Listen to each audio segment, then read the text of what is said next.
Pizza or salad? Which one do you think I'm having for dinner tonight?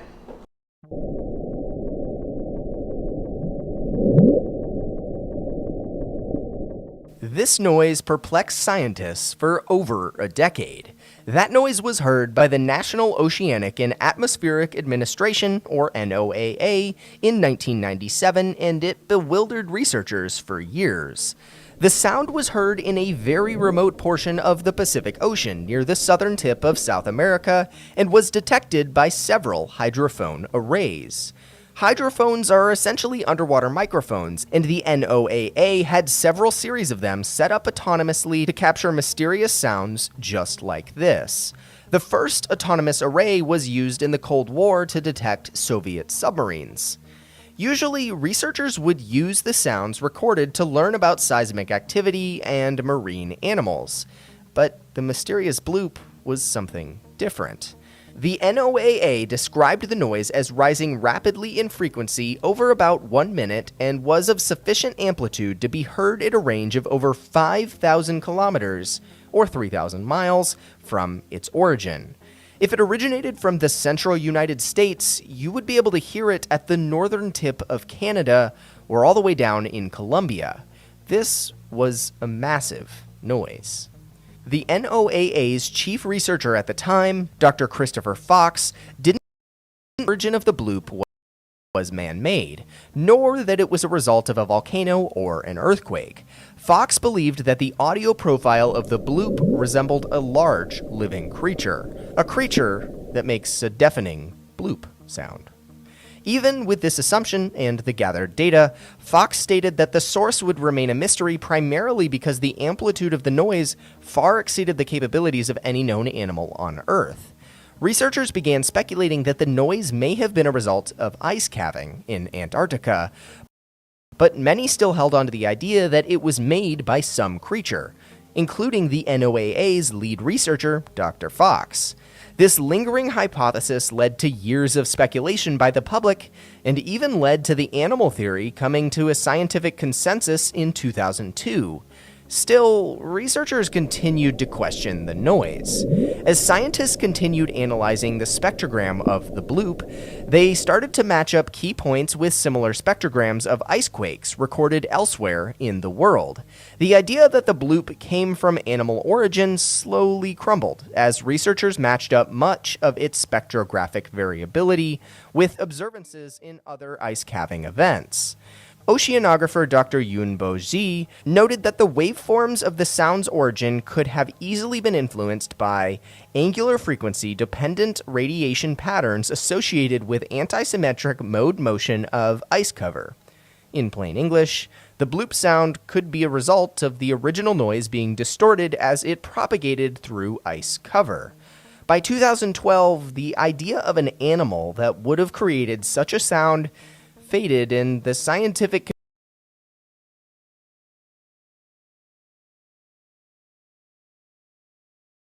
community decided that the bloop was made by ice calving in Antarctica. This ultimate conclusion wasn't accepted by many around the world, and it continues to be the center of many pop culture conspiracy theories, such as the existence of mermaids or top-secret nuclear explosions. What or who do you think made the bloop?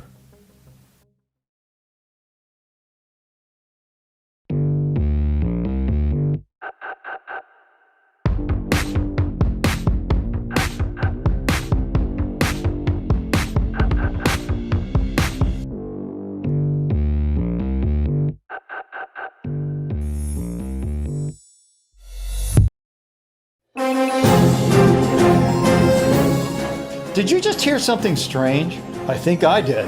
Hey guys, Bill here. Wow, what a time we've had this week going through all the submissions you guys sent in. I can't believe it. Topping the list is a video about a hawk dropping a snake on a family picnic. We'll get Recently, a series of videos about a great marine predator have come to light. The footage is intended to prove the existence of a giant shark, believed to have been extinct for millions of years. Discover 10 megalodons captured on video. True or false? The ship that sunk. This video is from Friday, April 5th, 2013. It shows a group of 4 friends sailing the South African Sea on a yacht and sport fishing. Suddenly, one of the participants throws the fishing rod and something pulls it from the bottom of the water. 2 hours later, the pulling continues until all of a sudden, screams begin to be heard, and it is seen as the yacht is dragged to the water and sinks. The next day, divers went to check the boat and found traces of a shark attack. For many people, this is undoubtedly a megalodon attack. However, this video was the first scene of a Discovery Channel documentary called The Legend of the Megalodon, which received a lot of criticism for being a tremendous hour-long fake video. To begin with, the event never took place. It does not even appear on site which recorded shark attacks, and this is very rare in an event that, according to the documentary, came out on the news. In addition, the divers found the ship covered with sediments when it had only been underwater for a day, a little more, and they find the Titanic. Finally, in that same documentary, a scientist appears editing the audio of the video that, oh, surprise, evidences the screams of the crew shouting, "Shark! Shark!" Well, this scientist is an actor named Darren Meyer. In sum, this video is false. A megalodon's fin. Another of the presented evidence of the existence of the megalodon is a video recorded in the bottom of the Indian Ocean. Viral videos say that if you zoom in on the image and make out the colors, you see the fin of a giant shark. Can you see it? Well, it does look like a fin, but to say that this is a giant fin is overstepping. To say that this fin is the proof that there is a megalodon is to say that this is proof that there is Santa Claus. And to finish diminishing the credibility of the video, it needs to be said that this video was originally part of the scenes of the documentary The Legend of Megalodon. Therefore, it is false. The dwarf megalodon. This video surfs the net as if it were an irrefutable proof of the existence of a megalodon shark. It shows 3 divers in a metal cage being surrounded by this animal. The claim is not unfounded, since the shark clearly is more than 19.7 feet long. However, the video was recorded on the Guadalupe Islands of Mexico and published by marine biologist Mauricio Hoyas Padilla in his Facebook account, claiming that it was the largest white shark ever found. This species can reach up to 19.5 feet. Therefore, it may well be a simple exaggeration of netizens. Since this shark is quite large, even for specialists, we still have doubts about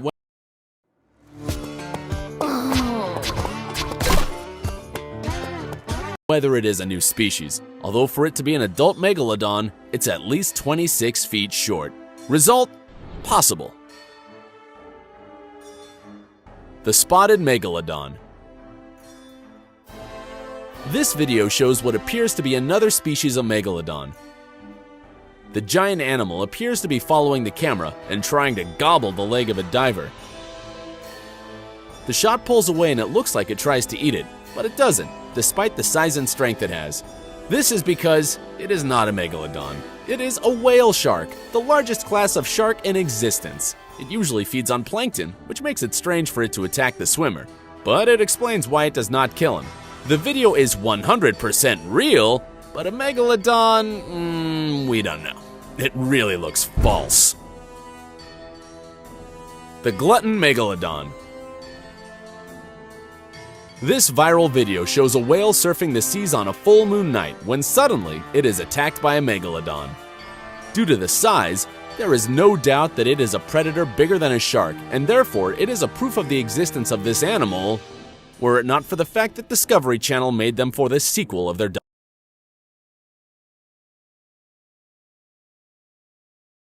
documentary. Because indeed, although scientists were shocked by the first part, this one got so much rating that Discovery did not mind making a video faker than the previous one that they called, slyly, Megalodon, New Evidence, although the only thing that they evidenced was the quality of their effects team. Now, they did show an adult live Megalodon. The fake documentary shows a false newscast where they interview the fake scientist of the prequel, which is Darren Meyer, who states that he himself recorded this video. Therefore, it is false.